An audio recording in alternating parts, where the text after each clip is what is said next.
Muy buenas noches. Es un placer recibirlos a todos acá en Viernes de Tertulia, este encuentro mensual del tercer viernes de cada mes en esta gran casona, este lugar conocido como La Casona, que es el Miami Hispanic Cultural Center, la casa del ballet también se conoce, que dirige nuestro querido amigo Heriberto Jiménez y que ha convertido esta casa, que estaba enfocada fundamentalmente en el ballet, en un espacio multicultural, multidisciplinario. Y por ejemplo, en este momento nos encontramos en la Galería Peña, donde cada mes tenemos un decorado diferente, porque hay siempre cada mes una nueva exhibición. Voy a leerle brevemente una nota biográfica de Gloria para que no la conozcan puedan conocerla mejor, ¿no? Sí. Gloria Chávez Vázquez nace en Armenia, Colombia, en cierto año. Está sólidamente formada en periodismo, técnicas audiovisuales, crítica de cine y en literatura. Ejerció como profesor en Nueva York. Su actividad literaria la ha orientado a la producción de textos sobre temáticas de literatura infantil.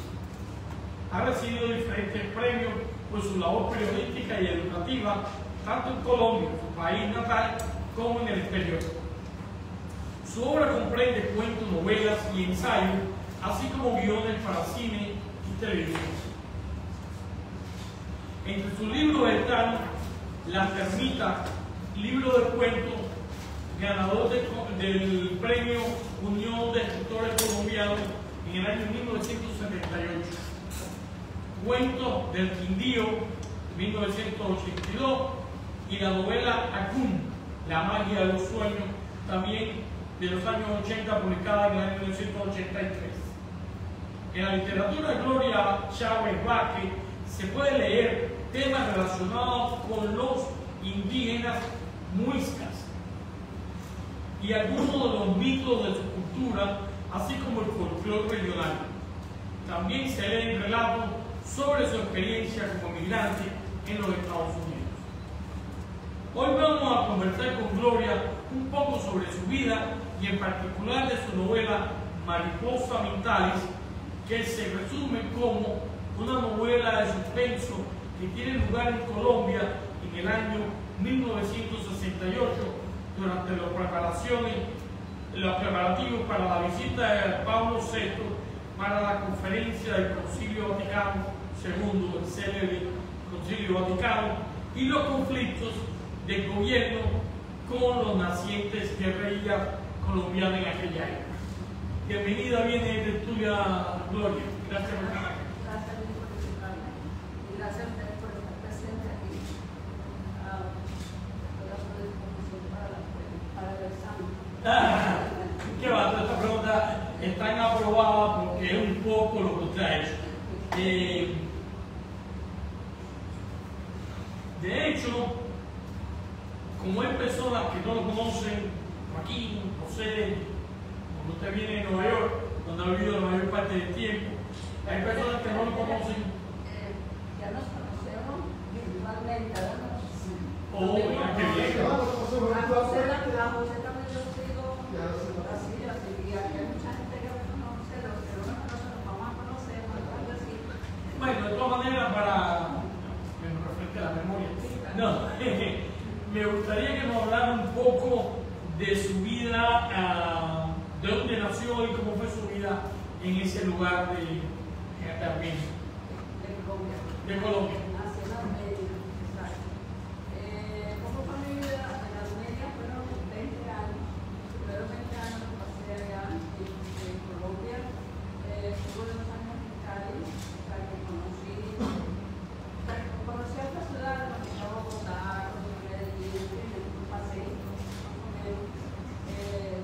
Me pareció las ciudades que conocí de Colombia muy atrayentes, muy bonitas y todo.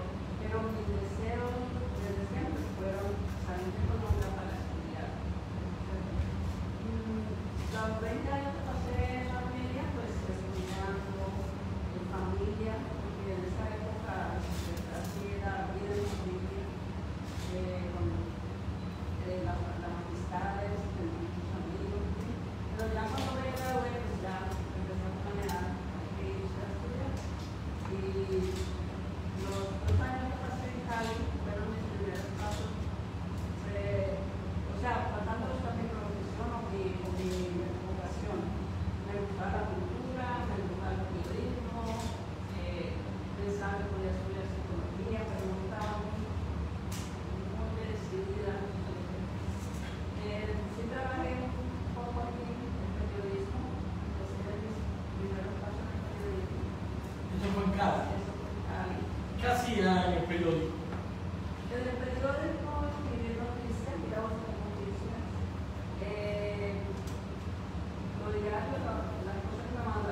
ella lo que hacía era hablar de toda la política en el país. Entonces me mandaron, dice, oye, hágale preguntas a esta señora que, o sea, la primera cosa que me preguntan la gente, entonces yo voy a dar una grabadora y me voy a meter aquí lo que era la única mujer que había en ese entonces, aquí no sé. Y pues nada, le hice la pregunta a la señora y la señora no sabía con algo que yo me quedé en la zona de pero llegué la noticia y obviamente había contestado algo que la había cambiado. Y gustó el periódico. En esa época la noticia entraba por teletipo y había que redactarla, ajustarla. Haciendo el teletipo, cuando yo vi eso y me dieron un tour por el periódico para ver cómo era que hacían, antes escribían en una maquinita que les salían los tipos de las piezas, un plomo. Los linotipos. Exacto, un plomo salía el plomo limpio y después se convertían en letras, o sea, fascinante ese mundo que desapareció. Bueno, en ese caso buscaba bien. Sí, porque era un trabajo muy complicado. Y levantando las columnas en cajas y aquí letra por letra, o sea, era como haber vivido en el siglo XI, con mucha. Sí, es como la imprenta con la misma, sin mucha variación. Que era muy joven en aquellos años 60, que es cuando comienzan las guerrillas en Colombia. ¿Qué recuerda aquella época que se hablaba en su casa y de qué manera influyó en su decisión de emigrar a los Estados Unidos? Bueno, en realidad lo que había era mucha noticia de que morían soldados, de que habían matado guerrilleros, pero y que había habido, por ejemplo, ellos podían asaltar los trenes cargadores de la ejército, tal. Y lo que en la casa, bueno, nosotros en realidad todavía no nos hacíamos conscientes de lo que iba a pasar. Porque Colombia históricamente siempre ha habido, por ejemplo, la violencia, guerras civiles, matanzas, y cosas, la gente como que se ha acostumbrado a esas cosas y pues vive su vida normalmente y lo demás todo hasta que le matan a un familiar o un amigo y entonces, bueno, los grandes pueden tocar. Y en mi ciudad yo había visto sí que había matado soldados, no había visto un sepelio de un soldado, cosas así, pero era como una cosa que no gustaba todavía los soldados. Y a nivel familiar, ¿qué se decía? Bueno, en mi caso, bueno, nada más la noticia comentó la noticia, mira lo que pasó, vamos a pasar, mataron tantos en un enfrentamiento. En esa época estaba Camilo Torres, el guerrillero, y bueno, esa era particularmente la noticia que todo el mundo, no había posturas están saliendo para poder guerrilleros, pero resulta que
Cuando conversamos hace unos días por teléfono, me dijo que sus años en Cali la preparó para su vida de migrante.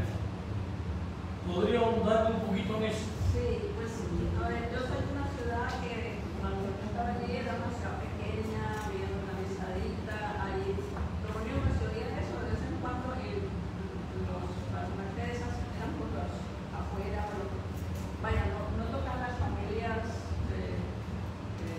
de la clase media o, en fin, si mataban a alguien eran las fincas, ¿no?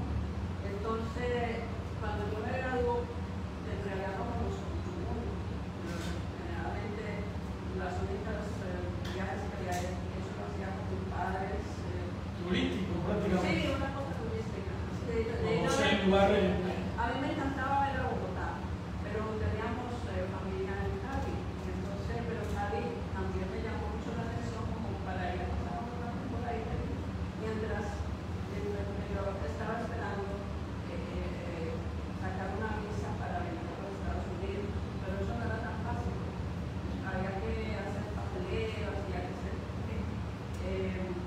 Entonces, Cali es una ciudad más metropolitana y tienen todo lo que uno quiere. Había una escuela de artes que yo estaba como deseosa de estudiar arte. Había los periódicos, los grandes periódicos que en alguno de ellos trabajé. También mucha cultura. En ese momento allí hacen un festival de arte animal, un festival de Cali, y traen mucha cultura de afuera, del cine, traen artistas, en fin, todo lo que uno quisiera, eso estaba confundido, porque en mi ciudad no se hacía ese tipo de cultura hasta ese momento.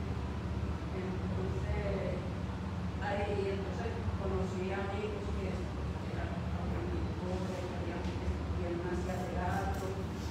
Yo pasaba por el teatro de Rito Buenaventura todos los días porque estaba cerquita. Y decía, aquí es. Hasta que descubrí que ahí era donde se han juntado sus obras. Buenaventura estaba vivo todavía. Sí. O sea, él estaba todavía en su... Él es un teatro social. Sí. Y esa vida cultural en Cali que menciona, que la compara con su pueblo, que es más rural, más pequeño, sigue esa fecha, es la que le llaman la Feria de Cali. Sí, sigue la Feria de Cali, pero, o sea, hay un museo que se llama La Tertulia, y ese es un museo que fundó gente que tenía dinero. Muy buen museo, y aparte ellos, o sea, tenían mucho que ver con las personas del teatro, mucha actividad, pero no sé, ahora se han dedicado más a la música. La música en Colombia es como más musical. A ver, ¿y qué nos van a celebrar aquí? Va a haber una orquesta, va a haber baile, pero tanto así como... Y los caleños son como los costeños, muy de música bailable. El caleño es una persona que está listo para, o sea, deja el trabajar el viernes y se la pasa todo el fin de semana bailando. Es simplemente como Llega a Nueva York y comienza a hacer el trabajo visible. Como tú miras, empieza de cero. ¿Cómo fueron esos primeros años en Nueva York, una gran ciudad que ante Armenia, ante Cali, incluso Bogotá, es como llegar a otro planeta, ¿no? Como llamar las cosas por su nombre. ¿Nueva York era la ciudad que imaginó o estaba más allá de sus expectativas? Qué casualidad que lo preguntas, porque no era la ciudad que yo me imaginaba. Yo esperaba la Nueva York que es ahora así toda luminosa y toda futurística. Esa es la que yo me imaginaba. Yo la veo como una cosa de los años 40 en Nueva York, pero aún así me gustó. Tenía muchas cosas para... Era una mina lo que se escuchaba así, en todos los aspectos. A mí me ayudó pues que me fui con mis dos hermanos, mi hermana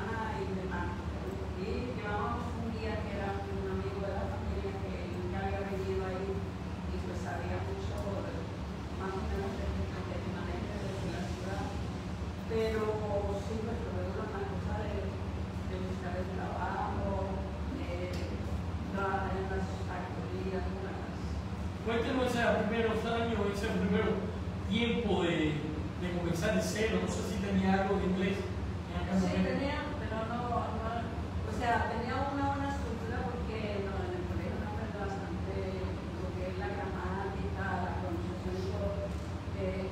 Pero yo llegué ahí a Nueva York y yo veía no lo captaba bien hasta que pues bien. Sí, vamos a ver, en ocasiones estaba bastante confundida.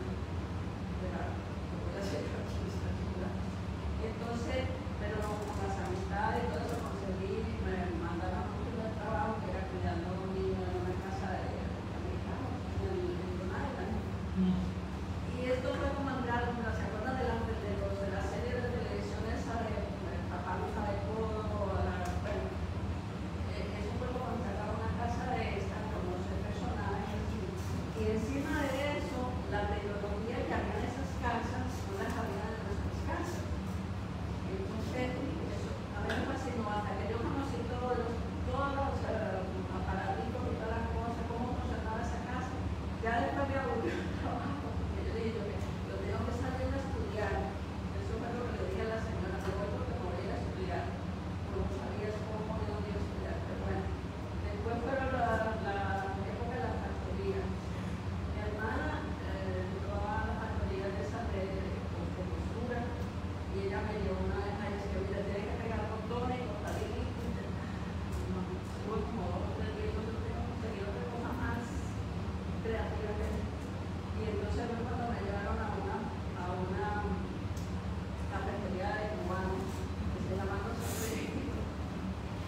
Y esto estaba la que me llegaron a esa gente. Me pagaron lo mínimo y las propinas mías se las eran supuestamente se las daban a una mujer que llevaba más años ahí y ella estudió que sí, que le pagaban como 3 veces más eso también y las propinas para ella. Y entonces yo estuve ahí, claro, pues me tengo que ir y de ahí pasé a Colombia University, que conseguí un trabajo en la tienda de los dentistas, en la escuela dental. Me hice dentista sin estudiar, pero aprendí todo lo que era la dentistería.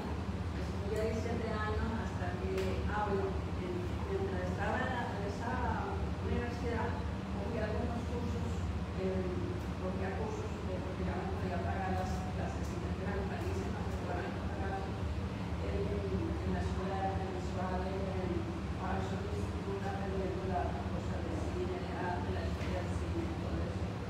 Así que pues ahí empecé a mezclar las dos cosas de trabajo. Ahí es donde aprendió lo de la audiovisual. Los audiovisuales, sí. Esas son de la escuela, sobre todo la escuela de artes visuales. Ha llegado aquí también a mirar cosas extraordinarias y los talentos que se juntan ahí en esas escuelas. Mira, hasta los grafitis, que los muchachos rayaban todo lo que encontraban, ellos rayaban. Las cosas más geniales que se puedan ver hasta en las paredes, todas las cosas maravillosas. Yo las copiaba y no se copia nada.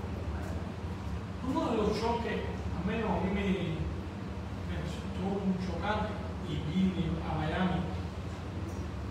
Y hago la salvedad porque Miami es como una extensión de una provincia de Cuba. Entonces son muchos cubanos y no me sentía tan desarraigado. Sino me chocaba mucho, y por eso enfoco la pregunta, el hecho de llegar a un sitio donde hay personas de tantas nacionalidades, más Nueva York,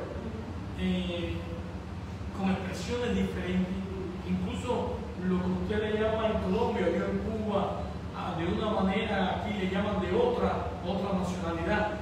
¿Cómo fue ese choque que a la larga se reconcilia? Y uno ya, no importa que usted mencione, voy a poner el ejemplo más socorrido, el ahora y el ahorita.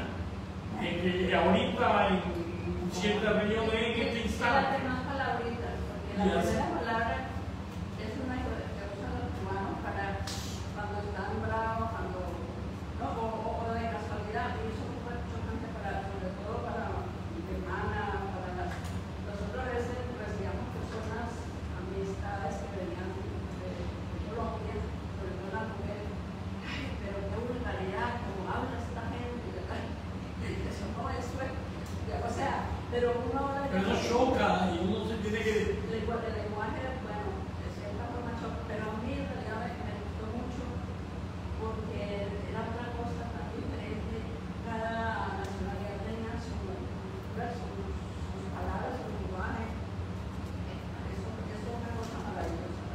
Sí, uno llega un momento de integrarse, llega un momento que uno se integra y se asimila y lo logra Pero no entender. todo el mundo lo hace así porque, mira, algunas de estas mujeres, te digo, pues pedían, pasaban por la factoría, ¿no? Porque la factoría se encontraba unos salos porque pequeñas, más o menos, y algunas cubanas, algunas americanas, y usan la factoría, se usa mucho la ensalada de frustración y tal. Y entonces, una de ellas que se quedó en la casa de nosotros, yo no me voy a matar, yo no puedo olvidar, y se regresó, por eso, porque le parecía tan brutal el ambiente, y yo decía que no. O sea, uno se va a quedar ahí, y además, a uno no le pegan todas las cosas. Además, también hay que tomar en cuenta una cosa, que es que el emigrado y el exiliado, pero sobre todo el emigrado, no tiende a ser la persona más culta de una sociedad. El emigrado, todo lo contrario. Porque, por ejemplo, en el caso de Colombia, para los años, antes de que yo viniera, aquí venían colombianos, pero de verdad venían a trabajar y venían culta, gente culta, la gente que tenía hasta grados universitarios, porque en uno de los planos que tuve 10 años después, ayudando a hacer investigación en los periódicos, a un colombiano que escribía libros de referencia sobre economía, los mergers, ¿no? Cuando se juntaban sobre la compañía y todo eso. Entonces, esos libros para la demás compañía preparábamos manualmente. Y entonces ahí trabajó un amigo que vino por aquí. Y, o sea, era un caso excepcional, y los colombianos tenemos unos 100 años por el sueldo. En los 70 ya empiezan a venir todos los muchachos que se graduaron y no tenían donde meterse, no tenían. A lo que venía huyendo también ya de la violencia. Sí, exacto, exacto. Me mencionó Gloria cuando comenzó su carrera como periodista en Cali, escribiendo para aquel periódico, la entrevista a la esposa del que había sido presidente, y se abrió el camino en ese sentido como periodista. Pero ¿cuándo comienza Gloria la escritora? A ver, yo creo que desde muy pequeña, yo siempre tuve claro eso de que tengo que ser escritora. Y se lo dije a mi mamá, que quería ser escritora. Y mi mamá me dice, sí, así se puede. Lo que usted quiere hacer, usted lo puede hacer. O sea, ella siempre me pensaba que yo quería. Entonces, ya a los 12 años, yo con el cine, la familia me motivaba mucho el cine, las historias del cine. Y cuando voy a las películas, había algunas que me motivaban tanto que yo decía, yo me escribí una historia sobre esto. Y empezaba a hacer los capítulos y tal. En el colegio, muchas veces cuando me volvían las clases, me ponía a escribir en mi cuaderno. Y una vez una muchacha de una clase me descubrió que yo tenía, porque yo recortaba los actores en los anuncios del cine, con el book y el fulano, y entonces lo pegaba, este va a ser este personaje. Entonces le puse el título, y la muchacha me descubre el tremendo argumento ahí. Entonces dice, aquí tenemos una escritora, y yo, no sé, por eléctrica, porque yo dije, se me descubrió el secreto. Pero bueno, muchas cosas. ¿De qué manera influyó en esa decisión como escritora o en ese rumbo de escritora en haber participado en un concurso en el Espectador de Bogotá, creo, ¿no? Nosotros como abrieron una puerta y dijeron, pase que aquí están los escritores. ¿Cómo fue esa historia?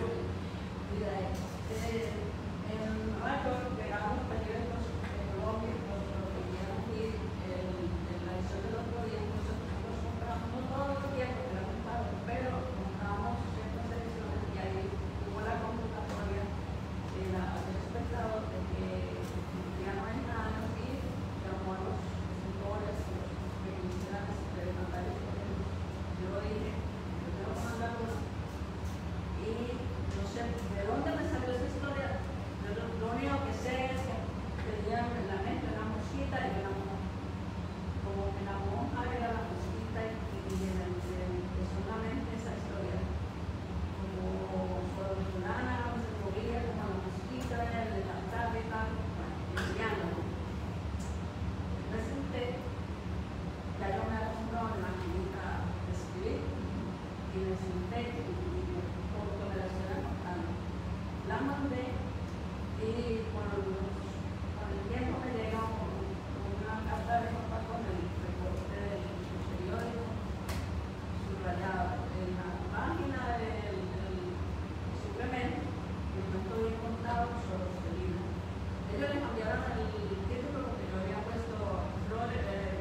era para personas de Armenia o de toda Colombia.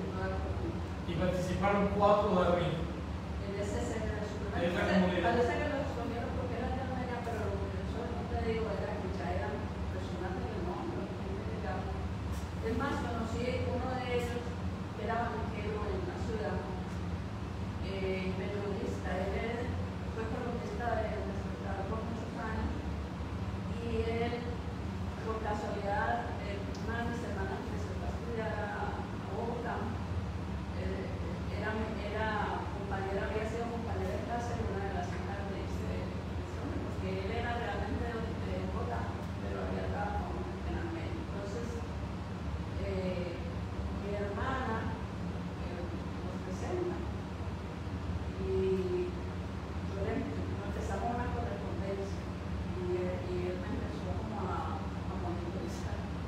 El caso es que cuando empezaba a salir mi libro, él hacía la reseña y fue como la persona que me empezó a fallar porque decía, si tienes talento, y lo decía, tienes talento. Un libro siempre una reseña, un libro muy. Y más cuando en la reseña ocurre, aunque vivo usted acá, o en Francia, o en España, cuando se vive en el país de uno, hay un interés de identidad nacional que atrae más al lector.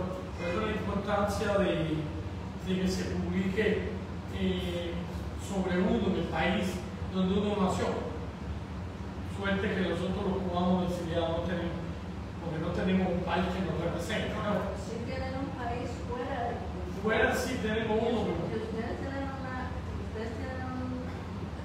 es un país virtual, no diría como el de la internet, pero tiene una fuerza que yo la he recibido. O sea, yo soy casi producto cubano, porque no solamente es por lo que cuentas de Colombia, pero en el que yo estaba participando en cosas culturales en Nueva York con los cubanos eran los más maduros en ese momento.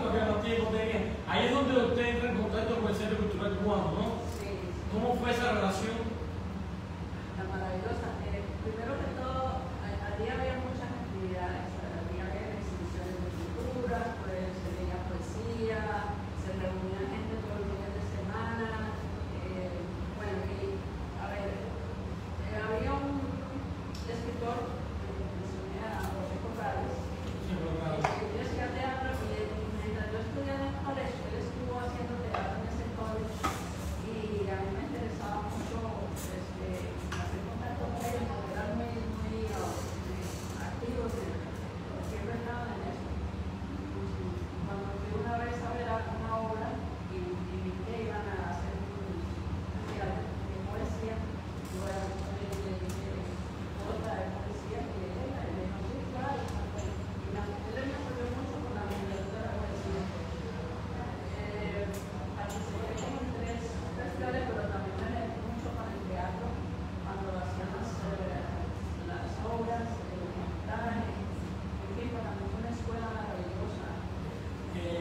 Yo conocí a Corrales, pero ya viejito, ya quizás en su último año, 2 últimos años de vida lo conocí allá en Nueva York, en el centro Penn América, que hacían unos eventos con el centro Penn de Miami, y íbamos allí y nos reuníamos los escritores cubanos de diferentes, de Nueva York, de New Jersey, de acá de Miami, y ahí fue donde yo conocí a Corrales, y después hicimos una obra de teatro acá en Miami, una de sus obras, en un instituto cultural al que yo colaboraba, que se llamaba Instituto Cultural Renealiza.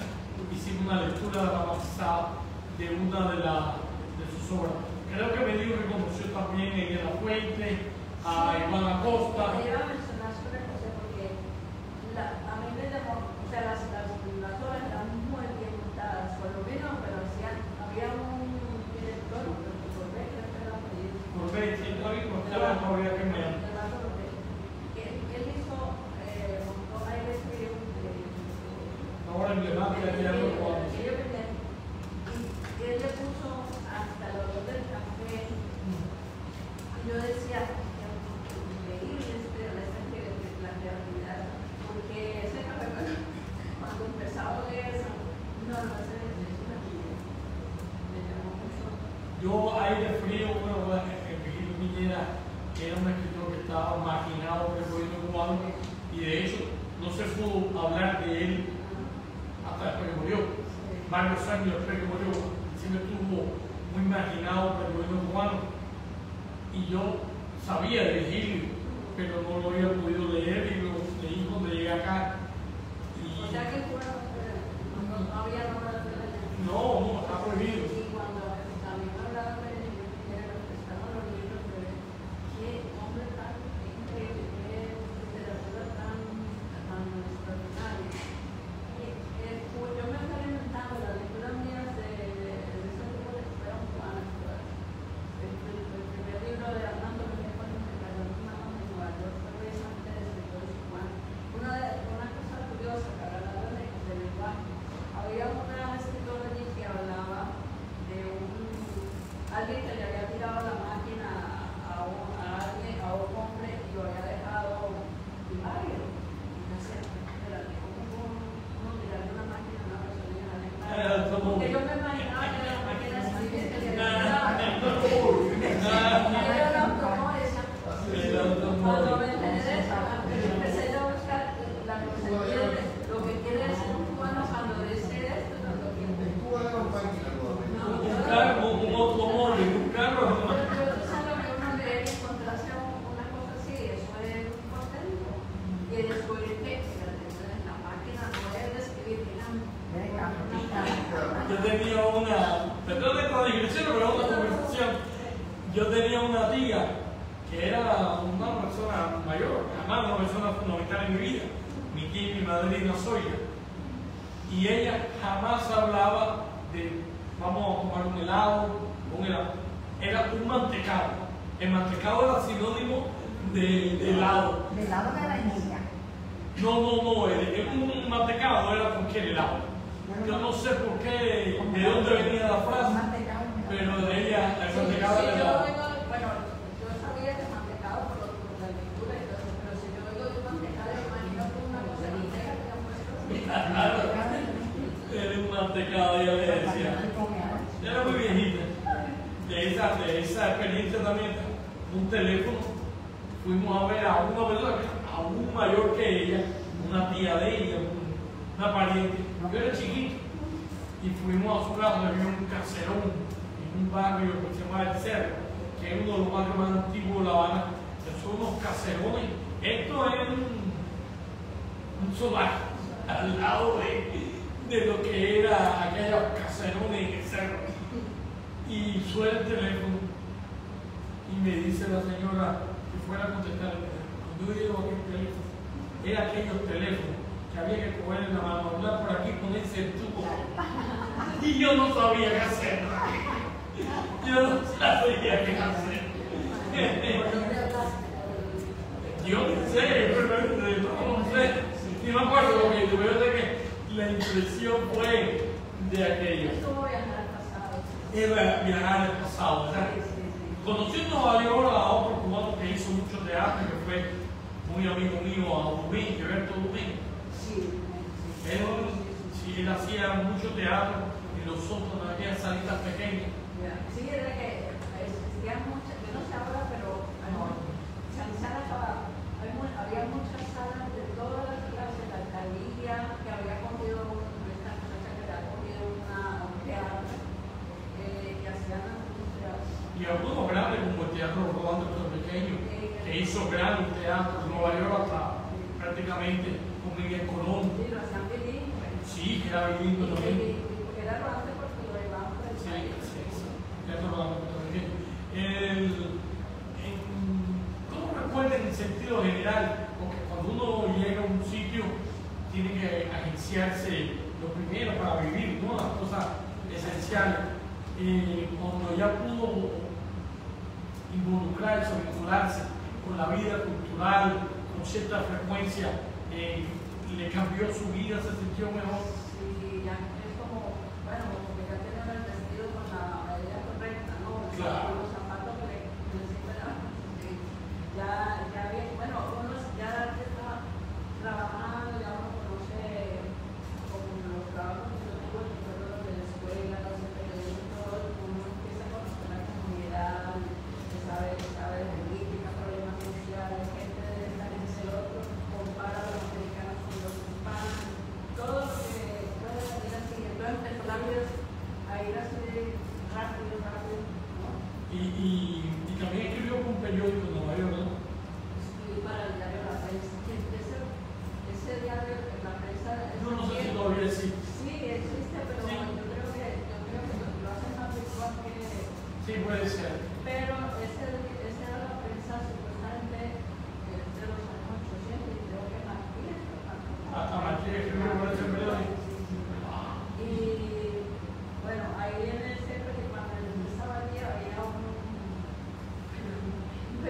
era losada, que era hijo de uno de los que había sido, decían, que había sido de los matones de Batista. Este hombre era hijo de... Él fue articulista y luego ella lo volvió a hacer. Hacía una columna en ese periódico. El hijo Ferrer de Bartolomé Frío. Tenía un artículo en una columna y quiere venderlo a mí. Pero oye, era como... inteligente. El padre es un buen periodista. Sí, se me imagino. Fue más poco, es un buen periodista. El hijo también era más. Y también me dijo que en una conversación que usted se identificaba mucho con las revoluciones que hacía en Colombia y Puerto Rico. Cuando ya, como te dije, yo trabajé en ese, fue temporada de la cosa del radio, pero me dio que a conocer cómo llamaba la radio, cómo hacían la comedia. Y cuando ya tenía su programa a las 12 del día y en el central, y a las 12 del día todos se habían aprendido cuando ya, o sea, y era una constante de los cubos, ahora él era muy amigo del dueño de la mejor librería que había allá, que era la Nacional. En esa época era gran librería, ahora yo la fui a ver y Eso es en Cali. y eran exactos los dos físicamente, se parecían, eran como gemelos. Y eran grandes amigos. En su libro Mariposas Mentales se aprecia ese vínculo que usted ha tenido con los cubanos y con la comunidad cubana y con la política cubana y la penetración de Cuba en Colombia, que se remonta de cuando Fidel Castro estuvo en el 40 y pico cuando Bogotazo. Exacto, por eso en la novela se habla de eso. Me dijo, o ha dicho, además está escrito ahí, que esta novela está basada en hechos reales. Háblenos ya concretamente de Mariposas Mentales. Bueno, Mariposas Mentales, yo esa novela, como decir la traje de Colombia, en el germen, y siempre yo pensé, voy a escribir la novela, pero cuando uno va a escribir la novela, uno empieza escribiendo esto aquí, esto acá, o sea, primero los cuentos, como decir, episodio aquí, episodio allá, y no le llegó el turno a la forma, sino hasta, yo diría que el principio del siglo cuando la fui a componer, porque al principio era, ok, voy a contar sobre este evento, sobre las guerrillas, voy a contar sobre la historia de las bombas, ¿no? La historia de lo que se con las bombas, pero tiene que ser los episodios más elegantes, vamos a decir. Y entonces me pareció que el año 68 era el perfecto, porque no solamente era la crisis en todos los aspectos, el religioso, el social, las guerrillas, en todo el mundo estaba así, todo el mundo tenía un Claro, país. Gran 68, París, México. Exacto. Y entonces Colombia en ese Praga. La novela de Praga. O sea, bueno, muy similar a lo que está pasando hoy en día. Primero, la llegada del Papa. Entonces, la llegada del Papa se prestaba a hablar de la religión en Colombia. En ese momento estaba sufriendo tremendos cambios, no solo porque los curas estaban volando la sotana, metiéndose a las guerrillas o casándose, ¿no? Había muchos curas que ya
que la penetración comunista en Colombia, en aquella época, donde ofrecían a los estudiantes becas y cursos en la Unión Soviética para adoctrinarlos. Sí, y mira cómo fue. Bueno. Yo pienso eso. Ahí había un político, Robert Michelsen, que él Que fue presidente. supuestamente quería dar, pero yo creo que era más comunista que dar, porque él le facilitó mucho a los guerrilleros y a todo el mundo la penetración. En el año 68 restablecieron relaciones diplomáticas con Rusia. Entonces, ¿qué pasa? Los rusos vienen ofreciendo villas y castillos. A ellos les dieron como ustedes dicen, un lugar precioso que hay en Bogotá, que parece una de las casas inglesas, estilo Tudor, lo que sea. Pues ellos fueron allá y yo entré a esa casa porque allí era donde yo iba a ella, ¿no? Con un primo que era el que te dije que había ido a preguntar estudiantes de la academia. Entonces, ellos estaban, o sea, no habían acabado de llegar, no habían acabado de ser para acá, pero nosotros llegamos allá y el primo nos había llevado, vamos a, ¿sabes? Que ellos van a dar y todo, vamos a ver dónde se hace, qué se hace, qué se hace. Y nos encontramos con estos libros que parecían diplomáticos, nada, pero nos dijeron, no, sí, van a haber unos exámenes en Bogotá, en Pereira, en diferentes ciudades, lo que vamos a montar es información para que se presenten todo. Y o sea, mucha gente fue para Rusia a estudiar. Trataron ustedes de estudiarlo. A mí, bueno, supuestamente me llegó la carta, pero mi mamá no me llegó la carta porque ella me salvó la vida. Y una anécdota de alguien que le había llegado la carta y que un funcionario de la embajada americana dijo: mire, yo te doy la beca en Estados Unidos, Ajá. y estaba renuente, quería que fuera una mujer.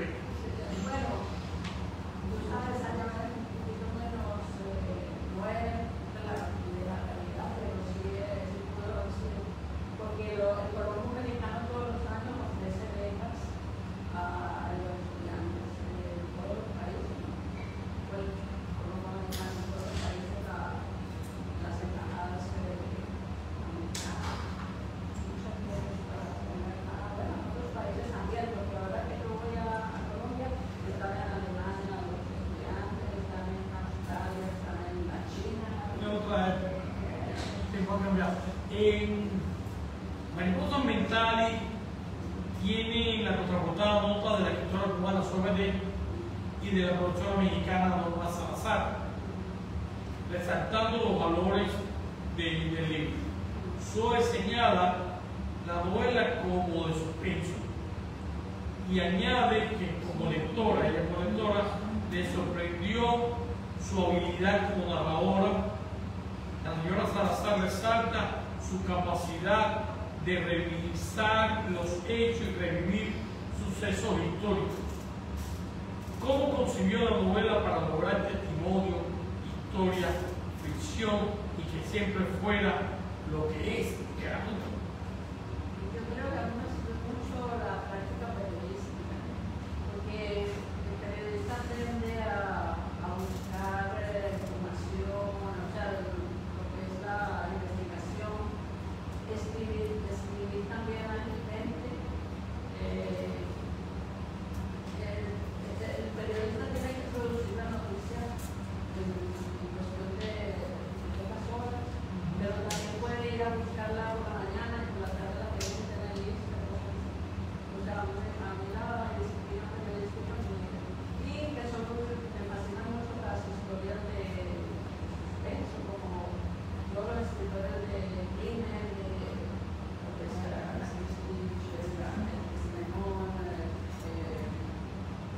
y los grandes verdaderos del cine que son árabes, Eso,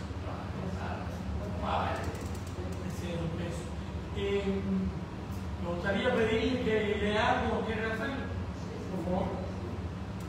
Yo pienso que el primer capítulo, como que abre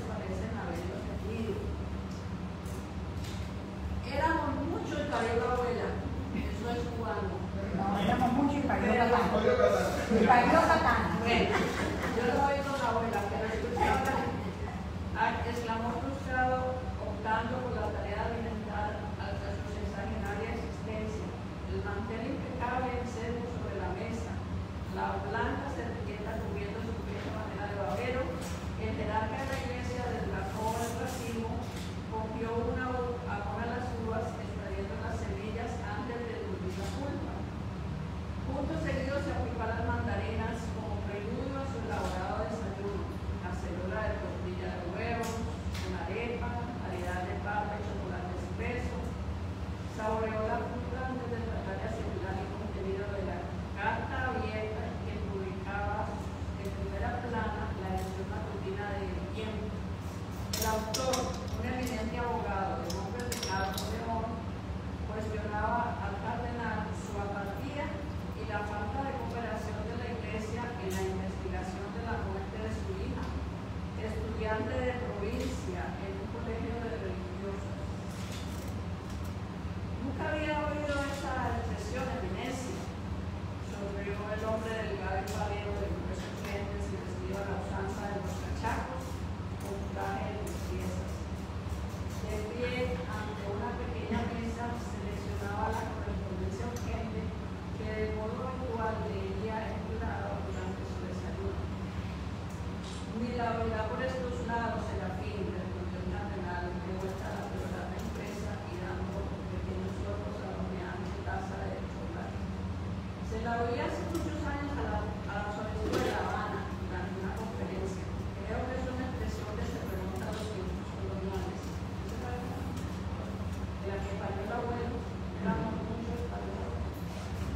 Es un oxímoron, apuntó el secretario, procediendo a abrir uno de los sobres con el portapapeles dorado de Pino Chicha. No, oxímoron es que me haya llegado esa queja por esta vía tan inapropiada. Su eminencia hizo una pausa para que discretamente la narración de la tortilla y otra de la arepa. No, eminencia, sobre los satisfechos secretario extendiéndole la misiva, llegó al mismo tiempo. El cardenal cogió la carta y destapó el periódico para entregarse a la ilusión de una lectura con dignidad. Aunque de todos modos decía lo mismo, la carta daba la impresión de exclusiva. Así que había sido todo un escándalo, pero su eminencia no se había enterado, ocupado como estaba en asuntos de su trabajo en este mundo.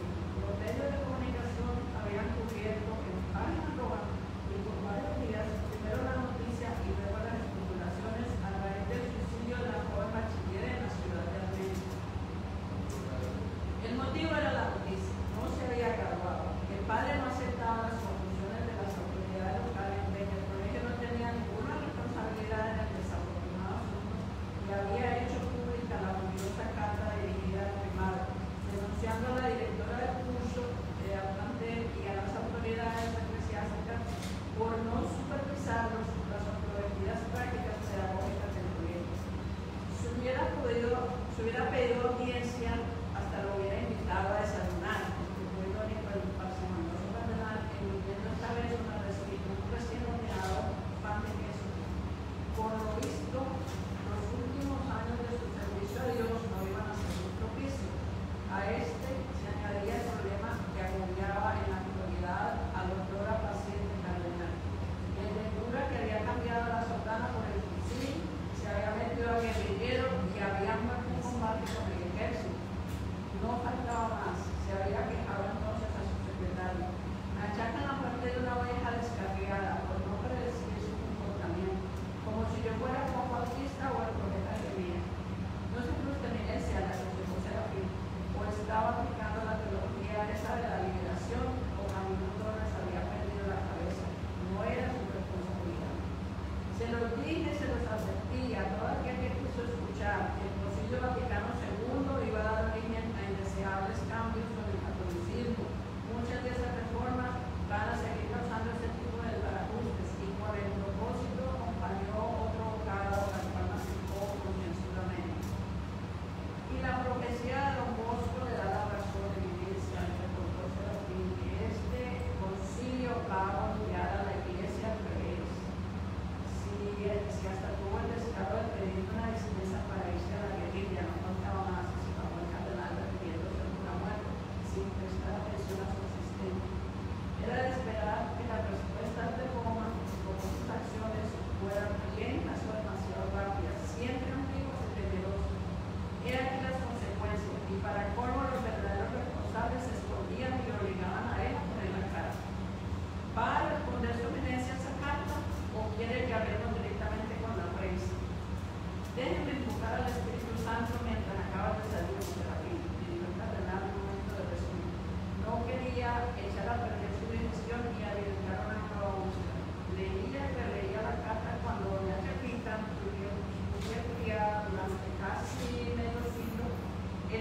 suyo para recoger la mesa. El prelado se levantó con inquietud y se dirigió a una de las manzanas. Después de respirar con desespero, con oxígeno andino, se dirigió a la iglesia. Una vez allí tomó asiento en el nacidón, desde donde contempló el ver la luz de las montañas que se despejaba gradualmente del velo de la neblina. Era un asunto muy delicado. Quería mantener la más absoluta discreción. Aunque con los abogados y cuando con los periodistas era como sacarle pelos a una calavera.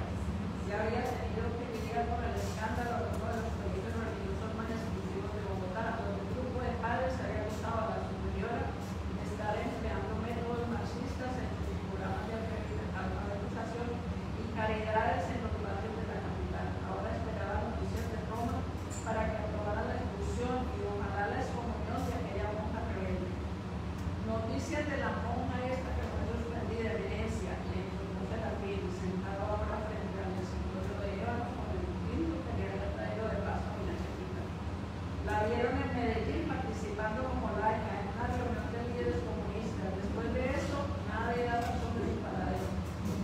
No me extrañaría que estuviera formando su grupo de guerrillas, como en la nacional. Entonces lo que se le ocurrió, con miras a la futura visita del Papa, el colegio cardenalicio había comisionado un reporte sobre los problemas que agobiaban a la Iglesia regional en aquel momento.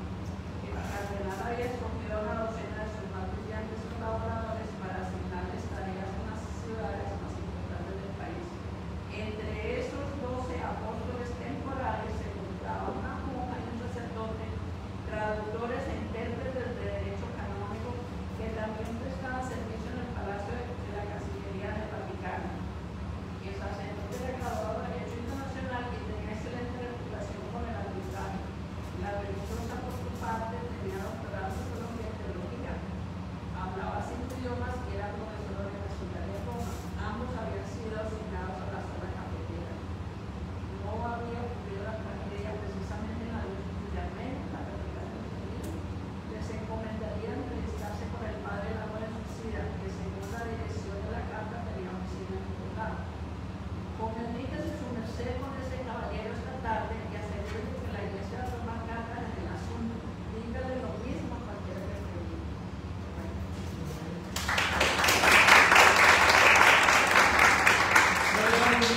El capítulo porque presenta la base de todo lo que va a acontecer, el suicidio de la muchacha, el conflicto con la iglesia, la penetración ideológica y la relación de iglesia con la gente. Me parece muy bien. ¿Alguien quiere hacer alguna pregunta? Este es un espacio que siempre disponemos para que se haga alguna pregunta a nuestras invitadas si así lo desean. Pregunten que aquí no hay comunistas. Nadie los va a delatar. A menos como no está visible. Porque ya está como la de los años 70 o... Sí, los 70. Un modelo que yo también conocí en los años de los 80 y donde, ¿cómo decirlo?, la izquierda tiene una preponderancia muy grande, los universitarios todavía. Y la influencia cubana marcó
fui descartando, o sea, ya yo iba escogiendo, seleccionando la lectura.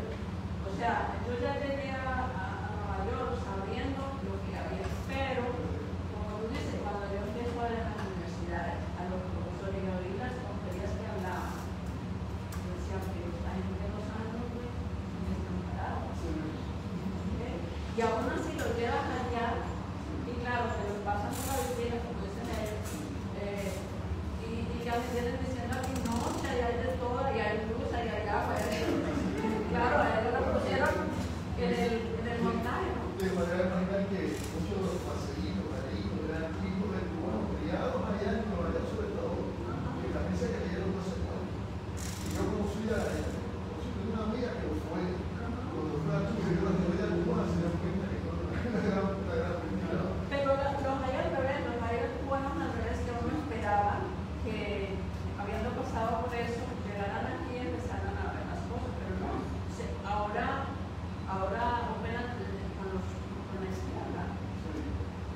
Amistades que yo tenía en Nueva York, que ellos hacían su cosa contra el comunismo y todo, naturalmente, pero ahora están totalmente con la izquierda. O sea, por decir en lo mismo de Colombia, hagamos el pacto de la paz. Usted no puede hacer una paz si usted no enfrenta los conflictos, si usted no lo resuelve, no puede haber paz. Pero la gente rara está en su casa, ellos quieren estar viendo su televisión, tomando su medicina, queremos paz. Pero, bueno, mira los fenómenos. ¿Alguna otra pregunta? Diga. Sí. Gloria, gracias por estar aquí con nosotros. Sí, en tu libro Mariposas Mentales, si tú podías escribir el libro en una palabra, ¿qué sería esa palabra? Ese libro fue informativo.